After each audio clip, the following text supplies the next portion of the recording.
একদিন টুনি পাখি একটা ফলের চারা নিয়ে আসে এবং সেটা রোপণ করে দেয়। আস্তে আস্তে সেই গাছটা বড় হয় এবং সেটা অনেক লিচু ধরে। টুনি পাখি সেই গাছ থেকে লিচু পেড়ে নিয়ে তা বাজারে বিক্রি করতো। বাজারে টুনি পাখিকে সব দোকানদাররাই চিনত লিচু বিক্রির জন্য, কারণ তার লিচুগুলো খুব মিষ্টি হতো খেতে এবং বাজারে এগুলো প্রচুর পরিমাণে বিক্রি হতো। একদিন রাতের বেলায় হঠাৎ করে একটা ডাইনি টুনির মিষ্টি লোভে পড়ে সেই গাছের ভিতর ঢুকে যায়। পরের দিন সকালবেলায় যখন টুনি পাখি লিচু গাছের কাছে আসে, তখন সে একটা লিচু পড়ে থাকতে দেখে এবং সে সেটা খেয়ে নেয়। কিন্তু লিচু খাওয়ার কিছুক্ষণের মধ্যে তার শরীরটা কেমন যেন হয়ে যায়, যা দেখতে পেয়ে টুনি পাখি কান্নায় ভেঙে পড়ে। তার কান্না দেখে একটা দয়ালু পরী সেখানে আসে এবং তাকে জিজ্ঞেস করে, তোমার কি হয়েছে?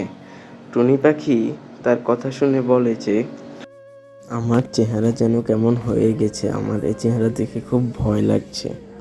পরী টুনির কথা শুনে বুঝতে পারে এটা ডাইনির কাছ, তাই সে টুনিকে ঠিক করে দেয় এবং ডাইনিকে গাছ থেকে বের করে। ডাইনি তার উপর আক্রমণ করার চেষ্টা করে, কিন্তু পরী তাকে খরগোশ বানিয়ে দেয় এবং টুনিকে অনেক টাকা পুরস্কার দেয়।